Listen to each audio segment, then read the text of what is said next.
네, 남북이 오늘 18일부터 20일까지 평양에서 제3차 남북정상회담을 열기로 합의를 했습니다. 교착 상태에 있던 북미 비핵화 협상의 일종의 돌파구가 열리면서 문재인 대통령의 중재역에도 관심이 쏠리고 있습니다. 전문가 세 분을 모셨습니다. 신범철 아산정책연구원 안보통일센터장, 김근식 경남대 교수, 최영일 시사평론가 나오셨습니다. 세 분 어서 오세요. 안녕하세요. 안녕하세요. 네, 특사단이 평양 회담 날짜를 들고 돌아왔습니다. 첫 번째 키워드 보시죠.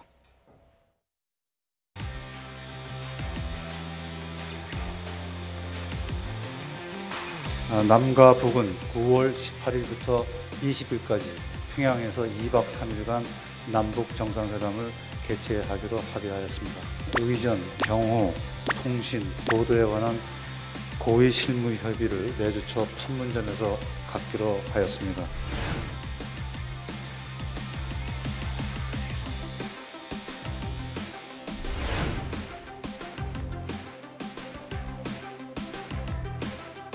내가 말씀드리면 뭐죠?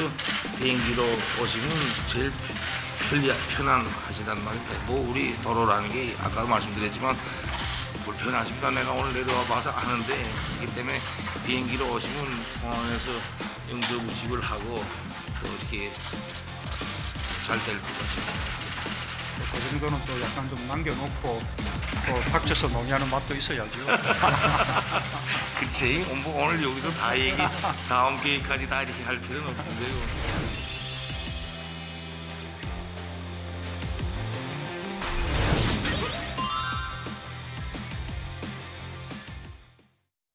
네, 가을의 만남 태기를 이번에 했습니다. 신범철 센터장님 오늘 잘 나와주셨습니다.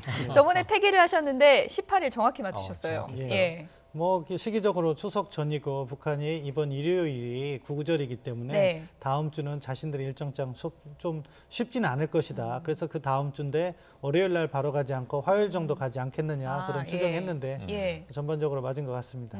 2박 3일 일정도 이전하고 비교해 봤을 때는 뭐 엇비슷한 일정이라고 비슷합니다. 할 수 김대중 있죠. 대통령께서도 2박 3일로 다녀오셨고 결국 가면 첫날 만찬, 다음 날 정상회담 행사 그리고 마지막 날 환송이니까 2박 3일이 일정상 가장 적절하다고 봅니다. 예, 뭐 오늘 이제 발표 때 의제도 대략 한 3가지 정도 발표가 된 것 같은데요. 그래픽으로 좀 정리해서 보여드리겠습니다.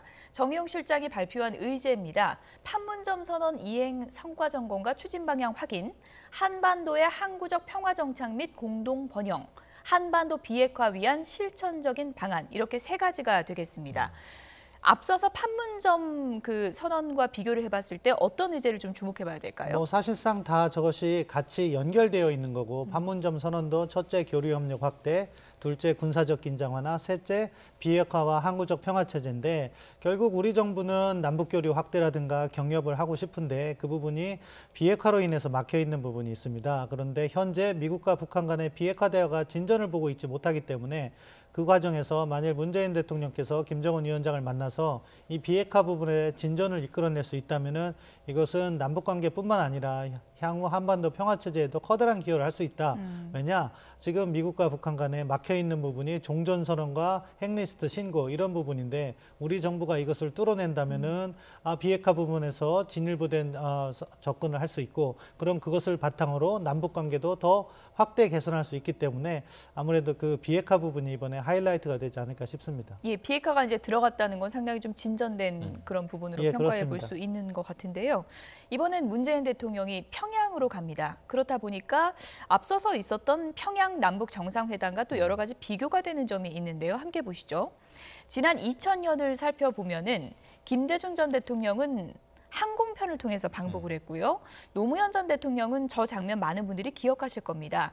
육로를 통해서 방북을 해서 문재인 대통령이 이번엔 어떻게 방북을 할 것인가도 관심인데 앞서서 김정은 위원장이 뭐 비행기로 도로가 오시라고. 불편하니 비행기로 오시라 이런 얘기 하지 않았습니까? 그리고 이번 특사단도 공군 2호기를 타고 이 서울공항에서 이륙을 해서 순안공항에 착륙을 했고 역순으로 돌아왔죠. 시간도 뭐 1시간 남짓입니다. 그러니까 가장 편리한 건 사실이에요.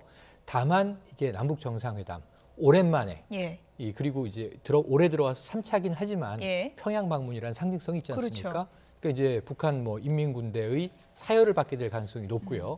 그렇게 보면 저는 김정은 위원장의 제안이 있기 때문에 이런 방식도 가능하죠. 갈 때는 항공편으로 가고 예. 돌아올 때는 육로로 또 이 예. 판문점에서 군사분계선을 넘는다는 의미가 있지 않습니까? 우리 1차 정상회담 판문점에서 열리고 도보다리 회담이 있었을 그렇죠. 때 사실은 이 경계석을 문재인 대통령이 이 김정은 위원장의 제안으로 잠시 넘어갔다 넘어오는 장면에도 국민들이 많이 열광하지 않았습니까? 그런 상징성이 있다는 거죠. 그러면서 제가 보기에는 항공편으로 갔다가 육로로 내려올 가능성. 그러니까 이제 1차, 2차 두 차례 역대 대통령의 방문을 믹스할 가능성도 있죠. 어려운 예. 건 아닙니다. 다만 육로로 갔다가 항공편으로 내려올 가능성은 이 앞에 말씀드린 순서보다는 조금 더 이벤트의 어떤 쇼잉이 예. 약해 보일 수 있어요. 그런데 이제 불편함은 있죠. 비행기가 갔다가 다시 내려보내고 차는 따로 올라왔다가 예. 차를 타고 내려오는 이제 귀찮음은 있지만 이 좁은 한반도에서 뭐 시도하지 못할 바는 예. 아니다. 그래서 저는 항공편으로 가시고 육로로 내려오는 방식을 추천드리고 예. 싶습니다. 추천하신 방식인데 김근식 교수님도 이 방식을 추천하시겠습니까? 어떻게 보십니까? 이제 다음 주부터 실무협의를 예. 하고요. 예. 실무협의 이제 경호, 의전, 보도, 통신 등 이제 구체적인 내용도 협의하기 때문에 가장 먼저 아마 이 어떤 편을 통해서 그러니까 그렇죠. 비행기를 타고 갈지 육로로 갈지를 아마 예. 가장 먼저 결정을 하게 될 것인데 제 생각에는 어제 특사단 갔을 때 대충 윤곽은 그려놓고 왔을 거예요. 그러니까 지금 우리는 그 내용을 잘 모르기 예, 답은 때문에 나와 있고 그럼요. 저희는 그 답을 그렇죠. 모른 채 그렇죠. 추측만 그래서 하고 있는 거죠. 육로로 예. 갈지 뭐 항공편으로 갈지 우리 최평건 의원님 말씀대로 이제 그 합칠지는 모르겠으나 예. 제가 볼 때는 뭐 항공편으로 갈 때는 이제 편의성이 있는 거고요. 그렇죠. 근데 육로로 갈 때는 상징성이 크죠. 그렇기 때문에 그 둘 중에서 어떤 데에 더 무게를 둘 것인가를 놓고 아마 이미 남북 간에는 대충의 합의는 있을 거라고 생각을 합니다. 예, 신법조 센터장님은 어떻게 생각하십니까? 뭐 항공편을 이용하지 않을까 싶습니다. 항공편이요? 예. 현실적으로 처음이라는 상징적 의미가 있었다면 육로를 택할 수 있는데 노무현 대통령께서 그것을 택했기 때문에 뭐 항공으로 갈 가능성이 있고 우리 최평란관님께서 돌아올 때는 뭐 이렇게 육로로 해서 넘어오는 것이 어떠냐 말씀하셨는데 사실은 예. 군사분계선에서 위로 넘어가는 게 의미가 있는 거지 위에서 아래로 넘어오는 거는 또 커다란 상징은 맞아요. 또 없거든요. 예. 그러니까 뭐 편의 차원에서 항공편을 이용하셔도 전혀 무방하지 않다. 네. 중요한 것은 김정은 위원장을 만나서 얼마만큼 좋은 내용의 성과물을 가지고 오실 것인가 거기에 중점을 두시는 게 좋다고 생각합니다. 구체적인 준비는 앞으로 이제 이루어질 것 같고요. 시간이 뭐 생각보다 많지는 않기 때문에 좀 빠르게 진행이 될 것 같습니다. 문재인 대통령이 오늘 대북 특사단의 방북 성과에 대해서 기대 이상이다 이렇게 만족감을 드러냈습니다. 들어보시죠. 그 3차 남북 정상회담 일정이 이제 확정됐기 때문에 정상회담 이행위원회가 준비위원회로 다시 전환되게 되었습니다. 그래서 첫 회의만큼 제가 좀 이제 참관하게 됐고요. 회의 진행은 뭐 여전히 위원장이신 우리 비실장이 이끌어 주시기 바랍니다. 이번 특사단 이렇게 방문 결과는 정말 참 잘 되었습니다. 뭐 기대했던 것보다 뭐 훨씬 좋은 성과였습니다.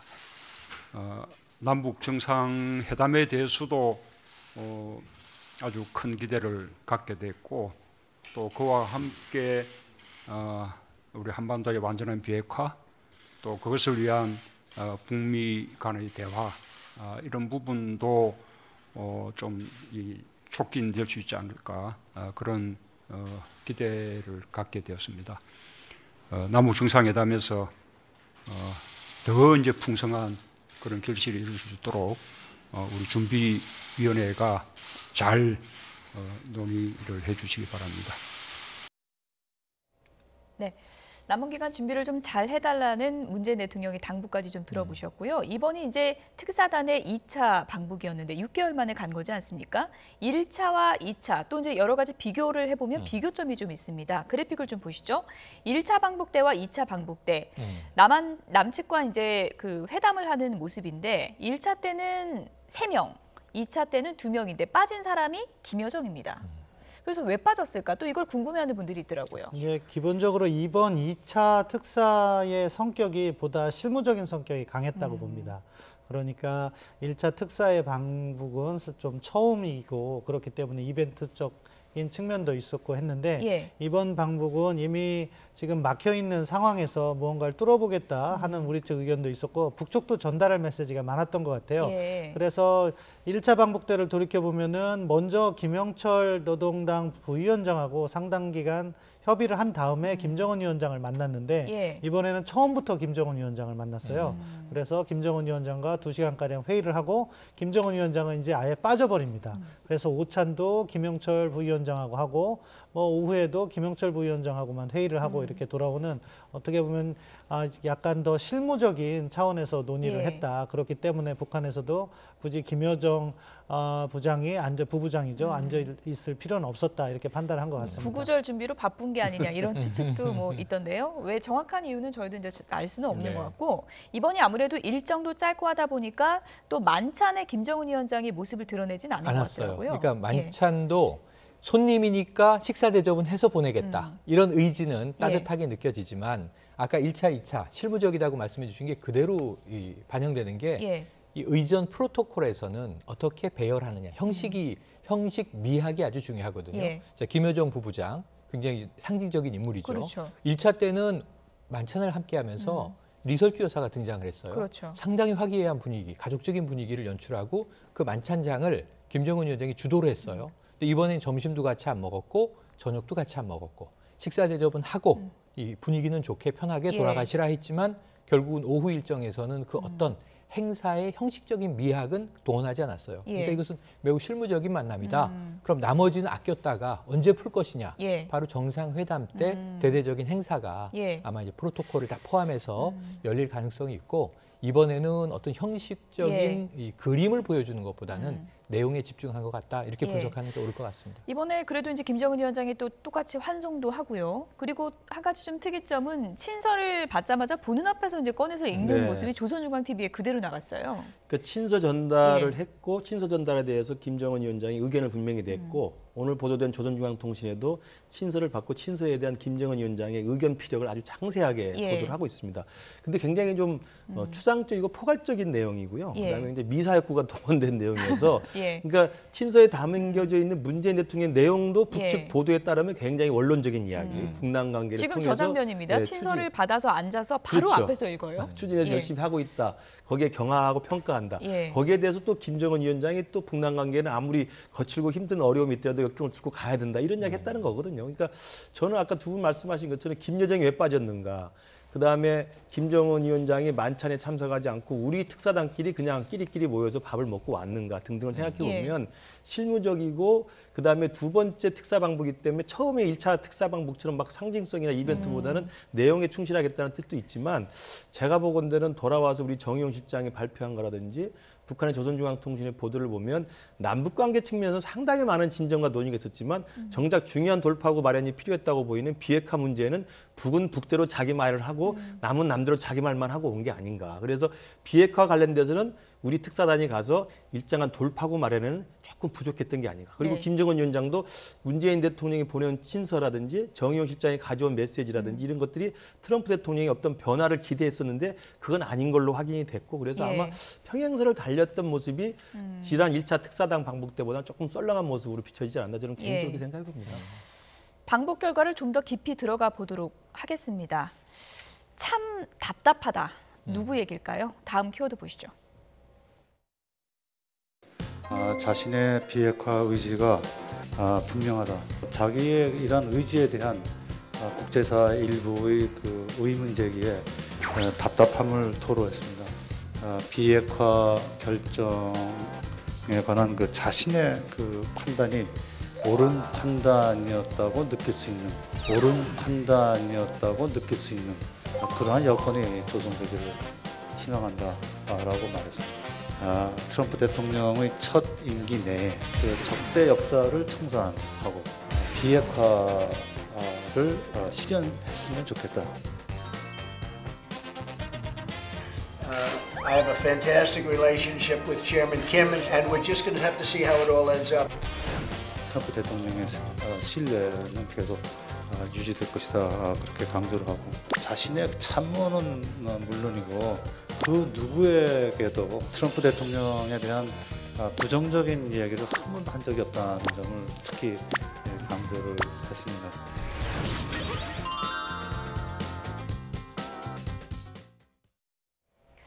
네, 정의용 특사에게 김정은 위원장이 솔직한 속내를 막 터놓은 것 같은데 어떤 내용인지 저희가 그래픽으로 다시 한번 좀 전해드리겠습니다. 이런 내용이죠.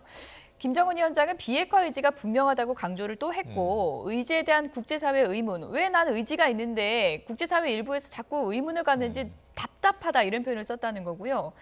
그리고 이 대목이 참 의미심장한 것 같습니다. 비핵화 결정에 대한 나의 판단이 옳은 판단이라고 느낄 수 있기를 희망한다. 이거 어떻게 해석해야 됩니까?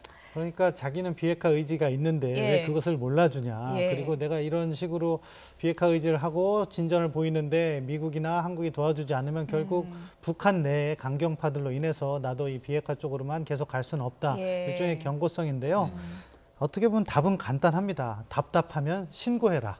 그러니까 미국은 지금 북한의 핵리스트가 신고가 된다면은 종전선언도 해줄 수 있고 그 다음 단계로 나갈 수 있다는 건데 북한 측에서는 그걸 하길 아직 꺼려하는 것 같습니다. 뭐 여러 가지 원인은 있을 거라고 보지만 하지만 북한으로서는 정말로 자신의 비핵화 의지가 있다면은 어떻게 보면 비핵화가 예측 가능하게 신고와 검증을 받아들이면은 이 순서는 풀릴 거라고 봅니다. 하지만 아직도 그 부분에서 진도를 나가고 있지 않기 때문에 미국도 북한을 신뢰할 수 없는 것이고 거기에서 지금 정체되어 있다 이렇게 평가합니다. 김정은 위원장 속내는 답답하니까 종전선언을 하자. 이게 그렇죠. 이제 속내일 것 같은데 그래도 트럼프 미국 대통령 첫 임기 내에 비핵화 실현 목표 이거는 그래도 시간이 좀 구체화된 거니까 의미가 있는 거 아닙니까? 그러니까 일단 시간표를 확인해줬다는 의미에서 이제 긍정적 평가가 나오고 있는데요.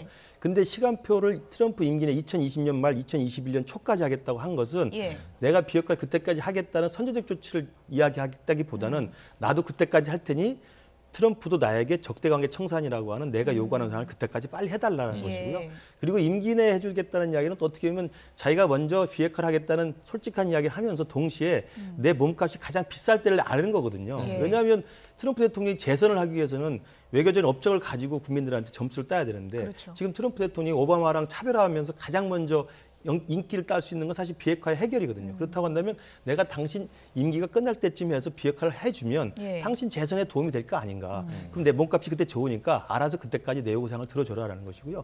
아까 지금 말씀하신 것처럼 답답함을 정의용 실장한테 한참 토로한 것 같고 그다음에 저는 가장 눈에 띄는 대목이 나가 비핵화를 결정한 이 판단이 옳은 판단이었기를 바란다. 이 이야기는 굉장히 뒤집으면 어려운 무서운 말입니다.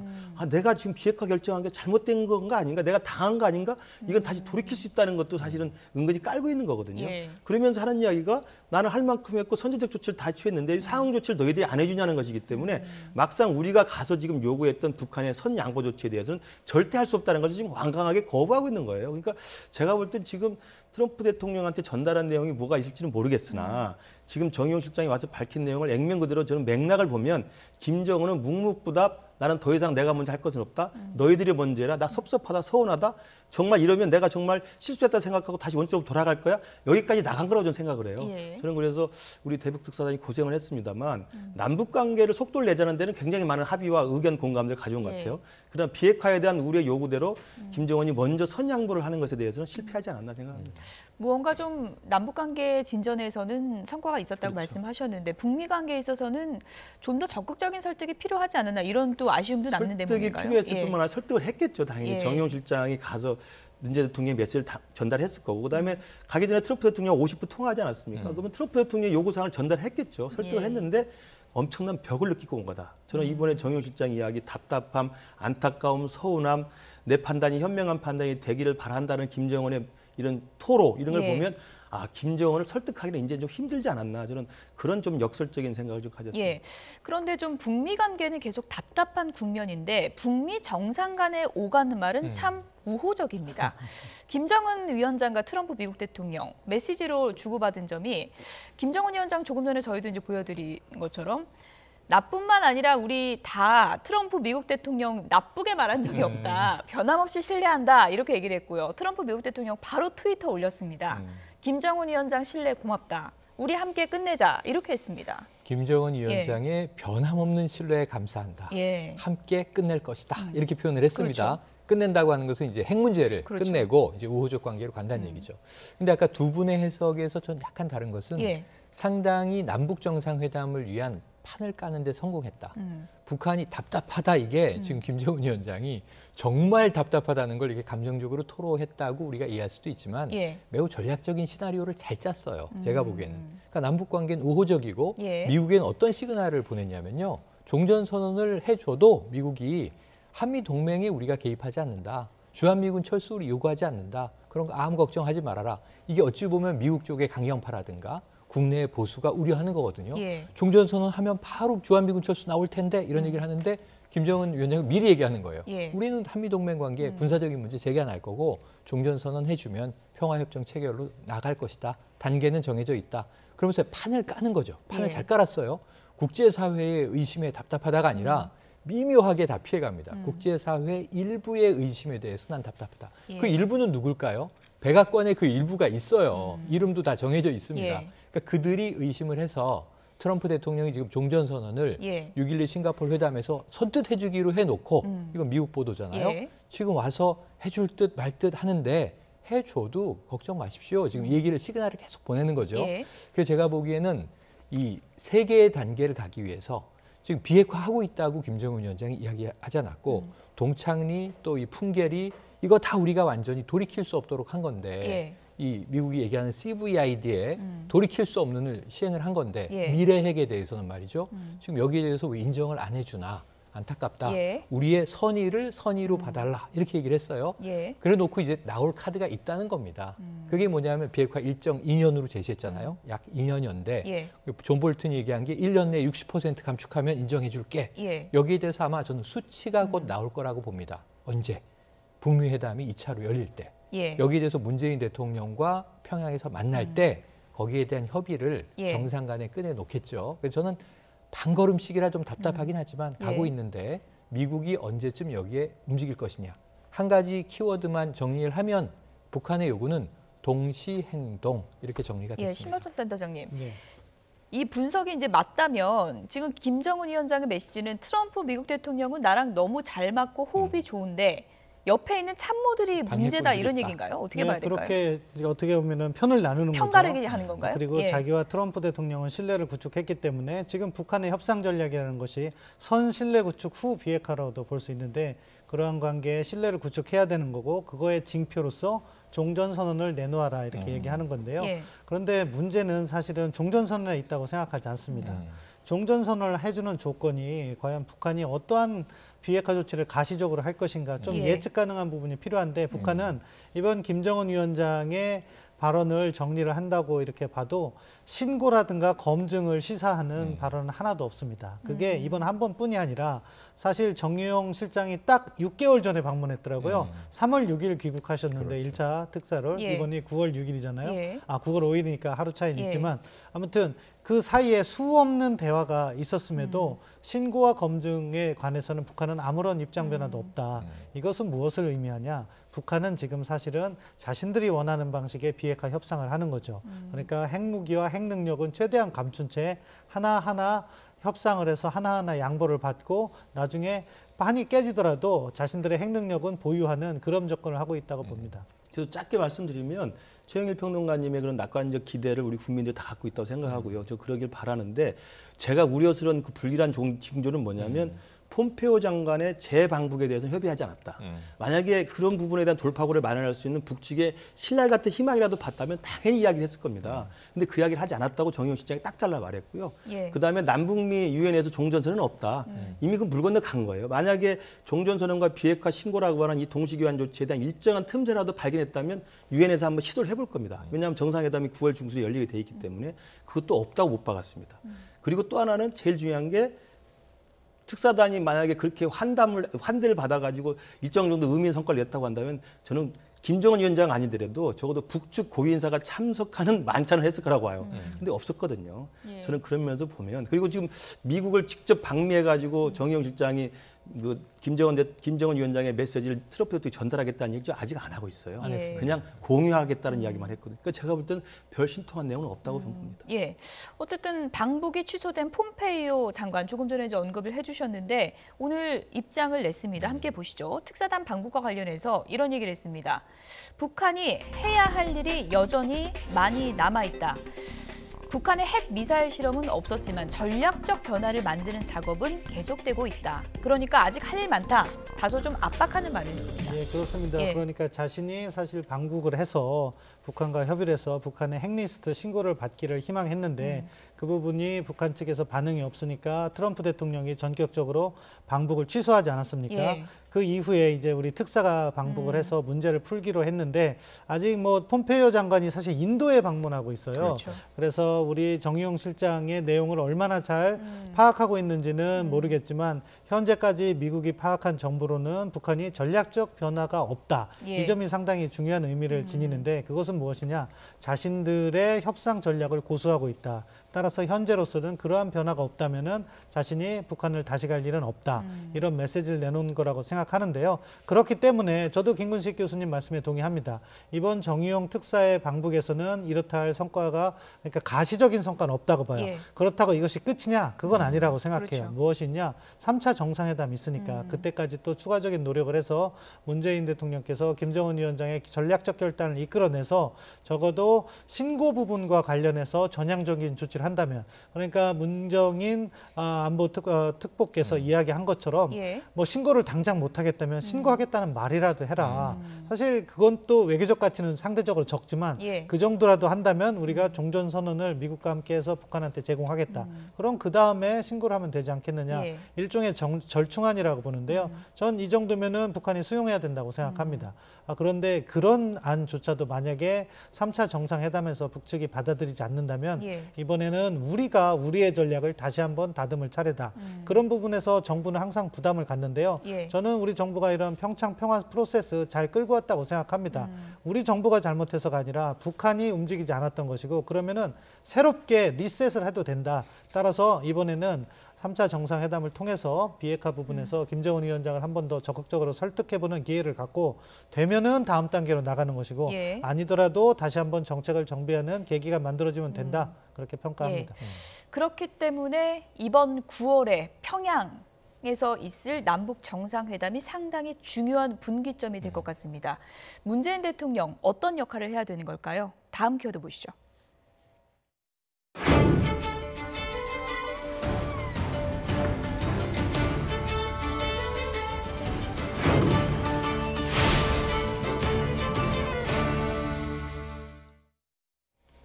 네, 수석 협상가가 되어달라. 트럼프 미국 대통령이 직접 언급한 단어입니다. 다소 좀 생소한 단어이기도 하고요. 네. 영어로 하면은 Chief Negotiator. 네. 이걸 어떻게 봐야 될까요? 그러니까 니고시에이터는 뭐 문재인 대통령 당선 시부터 예. 타임지의 표지 모델로 실리셨을 예. 때 이 그 네임이 그렇죠. 콜네임처럼 니고시에이터. 협상가다. 무엇의 협상가냐? 그때만 해도 뭐 이 북한이 핵실험하고 미사일 쏘고 뭐 난리가 났을 때죠. 그래서 남북, 미, 중 모두 다 꼬일 대로 꼬여 있었던 상황인데 이 문제를 풀만한 협상가인가? 예. 이 이제 화두를 던졌던 거죠. 근데 지금은 그냥 이저 공식적으로 이 미국 트럼프 대통령이 Chief Negotiator다. 그러니까 수석이라는 표현을 썼습니다만 수석 혹은 으뜸 뭐 최고 예. 이 협상가 역할을 해달라. 지금 교착 상태라는 건 서로 다 인정하는 거죠. 이걸 문 대통령만 풀 수 있다. 그래서 어찌 보면 좀 미국도 답답한 거죠. 트럼프 예. 대통령의 답답함, 가려운 데를 긁을 수 없는 것을 권한을 좀 위임했다. 이렇게 볼 수 있습니다. 저런 표현까지 예. 공식적으로 쓴 걸 보면요. 문제는 여기서 Chief Negotiator가 저는 트럼프 대통령의 입에서 나온 순간 미국의 입장을 대변하는 협상가. 협상가는 어느 입장인가 서야 돼요. 예. 물론 이제 우리가 그동안 써왔던 중재자라는 표현이 계속 이제 쓰여져 그렇죠. 왔는데 양쪽의 입장을 다 고루 듣는. 근데 옆에 계신 신 교수님이 중재자는 항상 반대를 하셨거든요. 예. 우리도 이해 당사자인데 왜 우리가 중재자냐? 우리는 우리 이익이 여기 많이 걸려 있는 입장이다. 중재자라는 표현은 옳지 예. 않다. 저도 거기 동의해요. 그래서 예. 중재자라고 보기도 어렵고 우리는 이해 당사자고. 협상관 예. 맞는 건가요? 협상가는 미국의 입장에서는 협상가가 맞죠. 예. 미국이 못 푸는 것을 우리가 풀어내야 되기 때문에. 그러니까 원래 예정대로면은 폼페이오 국무장관이 8월에 평양에 가서 비핵화 문제에 상당히 진도를 뽑아놓고 문재인 대통령의 9월 중순에 이 남북 정상회담은 상당히 화기애애하기를 우린 바랬어요. 근데 사실 그것도 우리가 손 안 대고 코 푸는 것 아니겠습니까? 우리가 급하면 우리가 풀어야 되는 거겠죠. 그래서 문재인 대통령의 어깨는 더 무거워졌는데 저는 아까 두 분 말씀에 한 가지 그래도 기대하는 바는 뭐냐면 저의 낙관론의 근거는 예. 못 듣던 얘기가 나온 건 2021년 1월이라는 시한이 나왔거든요. 그럼 시한이 데드라인, 듀데이트가 딱 정해지는 순간 모든 스케줄, 계획이라고 하는 건 역산이 가능해집니다. 그럼 북한이 지금 보유하고 있는 핵은 얼마이며 이걸 어떻게 처리해 나가야 2년여 후에는 비핵화가 완료됐다고 예. 북한이 선언할 수 있는 것인지 또 그걸 세계가 인정할 수 있는 것인지 예.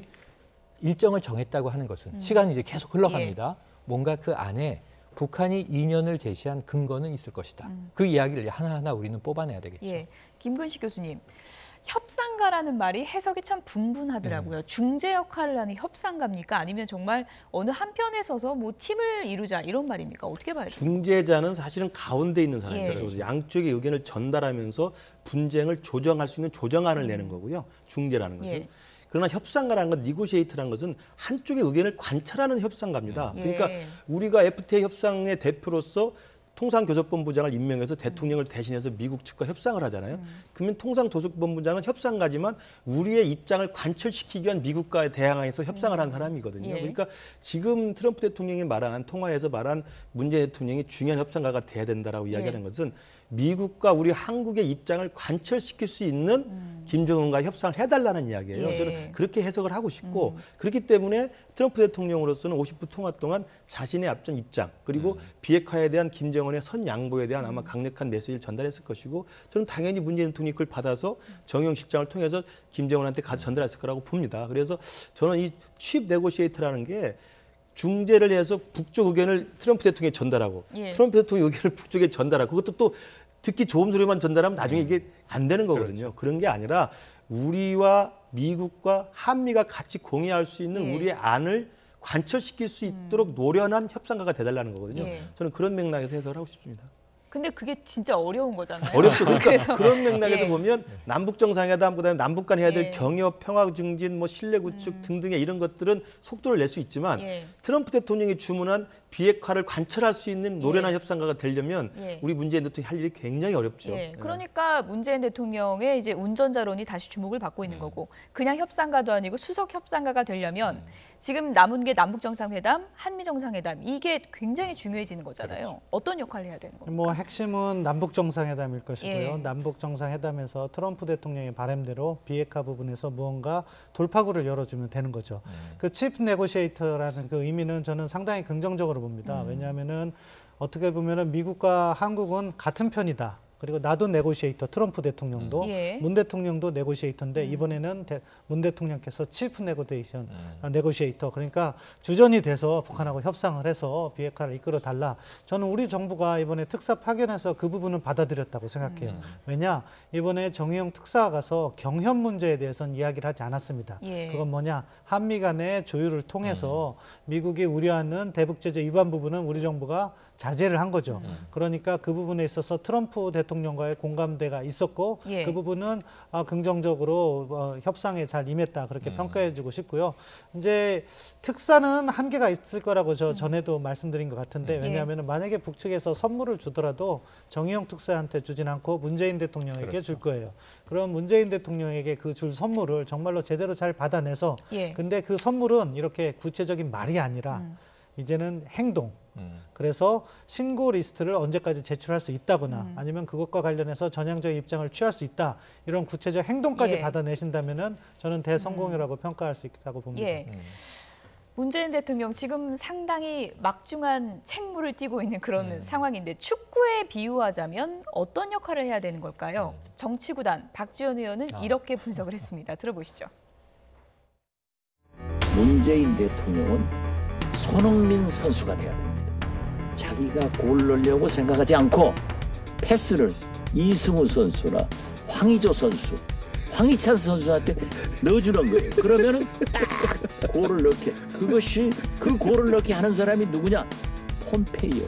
방북해서 합의해가지고 트럼프가 넣어야 됩니다. 결승골은 트럼프가. 그렇죠. 그래서 이제 문재인 대통령은 손흥민 선수처럼 문재인 장형으로서 골 넣으려고 생각하지 말고 팀을 이끌고 패스를 잘하는 거예요.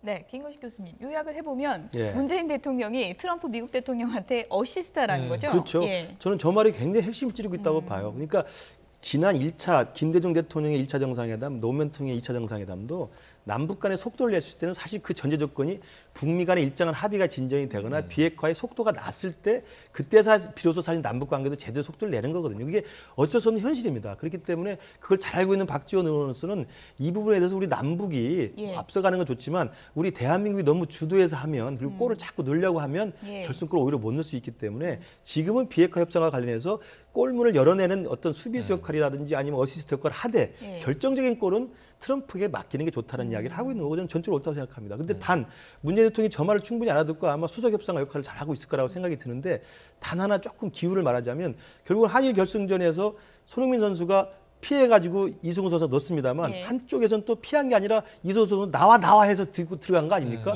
그렇게 만약에 돼서 문재인 대통령 보고 트럼프가 나와라 이제 내가 할게 이렇게 돼버리면 좀 곤란한 상황이 될 수 있죠. 센터장님. 어시스트가 이제 골잡이한테 주는 건데 그래도 어느 정도 좀 골문 앞에 가 있어야 어시스트 할 수 있는 거잖아요. 예, 그러니까 지금 상황에서는 결국 막혀 있는 결정적인 어시스트가 되기 위해서는 미측이 원하는 위치에 공을 던져줘야 되는 거죠. 그 원하는 위치가 투명한 비핵화 그리고 예측 가능한 비핵화 그래서 신고 검증과 관련한 북한의 전향적인 입장이 될 거고 그 부분을 받으면 미국은 다시 대화를 한다. 거의 확정적이라고 생각합니다. 그 부분을 우리가 북한 측과 이렇게 설득을 해야 되는데 저는 북한도 알고 있다고 봐요. 문재인 정부는 김정은 정권을 해하려는 의지가 없습니다. 저도 거기에 대해서는 확신이 있습니다. 그렇다면 이 기간 내에 북한도 비핵화를 빨리 하고 남북관계에 속도를 내서 자기의 체제를 튼튼히 다질 수 있는 기회가 충분하다고 봐요. 그렇기 때문에 우리가 그러한 진정성을 전달했을 때 북측이 그것을 받는다면 속도는 얼마든지 날 수 있다. 다만 아직도 북측이 그것을 받지 않는다면 그것은 비핵화와 관련해서는 다른 마음을 먹고 있다는 거기 때문에 그 부분은 우리가 단호하게 이야기를 해야 된다고 생각합니다. 북한도 빨리 비핵화 관련해서 행동에 좀 들어가고 미국도 좀 전향적으로 나와야 될 텐데 미국 내 상황이 지금 상당히 복잡합니다. 그야말로 혼돈의 트럼프 미국 대통령인데요. 하나의 책이 나오면서 더 혼란으로 갔습니다. 워터게이트 특종의 밥 우드워드의 새 책인데요. 제목도 무섭습니다. 공포. 백악관하는 트럼프. 트럼프 대통령이 지난해 4월 조셉 덤포드 합참의장에게 대북 선제 공격 방안 요청했다. 이런 내용도 들어가 있고요. 참모들의 말들이 참 기가 막힙니다. 프리버스 전 비서실장은 트위터 올리는 트럼프 미국 대통령 침실은 악마의 작업실이다 이렇게 불렀다 그러고요. 매티스 국방장관 친한 줄 알았는데 이런 얘기했습니다. 트럼프 이해력과 행동 거지는 딱 초등학교 5, 6학년이다. 그리고 이런 얘기도 나왔습니다. 트럼프와 함께 일하는 건 벼랑 끝에서 영원히 걷는 것이다. 이런 얘기가 나왔습니다. 이거 뭐 아주 저주와 같은 무시무시한 얘기죠. 책의 표지도 빨간데 트럼프 대통령의 초상화가 어둡게 그려져 있고요. 피어 이렇게 피어 써 있는데 공포, 호러 영화 포스터 같은 느낌이에요. 그런데 내용도 어마어마해요. 그런데 이제 트럼프 대통령은 이 책에 대해서 격노했습니다. 이미. 그러면서 모두 다 새빨간 거짓말이다. 이게 이제 트럼프 대통령의 주장이고요. 그런데 지금 워낙 여러 명이 전 현직 참모들이 있어요. 저는 조만간 이 정도의 책이 나왔으면 매티스 국방장관의 이 직도 왔다 갔다 하는 거 아닌가 이런 생각도 들어요. 왜냐하면 이 통수권자, 국가원수가 국방장관을 믿을 수 없는 상황이 연출된 거 아닙니까? 그럼 이 에드워드 기자가 이게 팩트다라고 주장하게 되면 아주 이 관계들이 다 꼬이게 되는 거죠. 뭐 전직자들은 뭐 할 말 없습니다만 나가버렸으니까 다 싸우고 나갔고 나가서 좋은 말 한 사람 별로 없거든요. 이걸 다 모아놨는데 지금 이 책은 이 미국 정가에 어마어마한 파장을 던졌다. 그러니까요. 심지어는 이 더 무서운 문제는 뭐냐면 이런 대목이 있어요. 한미 FTA 폐기를 계속 주장해서 고위 관료들이 트럼프 대통령이 한미 FTA 문서 가져와 찢어버릴까 봐 그걸 감췄다라는 얘기도 나와요. 하지만 트럼프 대통령은 그 문서의 존재에 대해서는 별로 관심이 없었다. 이런 얘기도 나오는데 그렇다면 주변 관료들이 이런 거거든요. 일전에 이런 얘기가 나왔죠. 핵 버튼 누르려고 하면 대통령이 저 지시는 따르면 안 돼. 그건 미치광이 행동이니까. 세계 전쟁이 날 수도 있어. 그리고 지금 고위 중간 참모들이 트럼프의 의사결정을 차단하기 위한 준비, 대책까지 세우고 있다는 얘기가 되거든요. 그럼 이거는 미국 대통령이 아니라 그 어느 나라의 국가원수라도 정말 바보가 되는 행위가 될 수밖에 없습니다. 여기에 대한 아마 진위를 트럼프 대통령이 상당히 지금 감찰하지 않겠는가 하는 느낌입니다. 저는. 교수님 끝으로 간략하게요. 뭐 크레이지 타운이다 이런 표현까지 지금 나오고 있는데 이게 중간선거 앞둔 트럼프 미국 대통령이 상당히 심리적으로 압박이 될 수밖에 없고 이렇게 되다 보면 결국은 비핵화 이 과정에도 조금은 영향이 있지 않겠나라는 분석도 있습니다. 그렇습니다. 그러니까 이게 사실 우리가 중요시하게 생각하는 예. 비핵화에 긍정적으로 작용할 가능성도 있다고 봐요. 역설적으로. 왜냐하면 국내 정치적으로 계속 코너에 몰리고 예. 중간 선거에 계속 부정적인 전망이 계속 나오게 되면 트럼프 대통령으로서는 이걸 돌파할 수 있는 정치적인 성과가 필요하거든요. 예. 그렇다면 그런 비핵화를 해서 김정은 위원장과 아직은 신뢰관계를 유지하고 있고 믿고 있기 때문에 예. 더 속도를 내야 된다는 정치적 필요성이 있을 수 있다고 봅니다. 그래서 이제 오히려 역설적으로는 우리에게는 이런 정치적 궁지에 몰리는 것이 트럼프 대통령의 결단을 가져올 수 있는 중요한 계기도 될 수 있는데 또 한편으로는 지금 이렇게 궁지에 몰리는 게 지금 하루 이틀 문제가 아니지 않습니까? 그렇죠. 뮬러 특검 관련해 가지고 서서히 이제 당시 대선 때 트럼프 대통령의 최측근이었던 사람이 입을 열기 시작했단 말이에요. 예. 그것이 만약에 정치적으로 빠져나올 수 없는 구멍까지 가게 되면 트럼프 대통령의 정치적 기반 자체가 밑에서부터 완전히 와야 됩니다. 그리고 지금 이 우드워드 기자가 쓴 내용은 전부 트럼프 대통령의 측근들에서 나온 이야기란 말이에요. 예. 이게 사실로 입증이 돼버리면 저는 어느 정도 우리 비핵화에 속도를 낼 수 있는 정치적 외교적 업적을 내기 위해서 트럼프가 움직일 수 있는 공간이 남아있어야 하는 건데 예. 그것마저 해산돼 버리면 사실 트럼프로서는 정말 어떤 짓을 할지 모르거든요. 예. 그래서 어디로 튈지는 두고 봐야 될 것 같습니다. 공포의 백악관, 이 신간이 또 비핵화 여정에는 또 어떤 변수로 작용할지 이 부분도 좀 눈여겨봐야 될 것 같습니다. 신범철 아산정책연구원 안보통일센터장, 김근식 경남대 교수, 최영일 시사평론가 세 분이었습니다. 고맙습니다. 고맙습니다.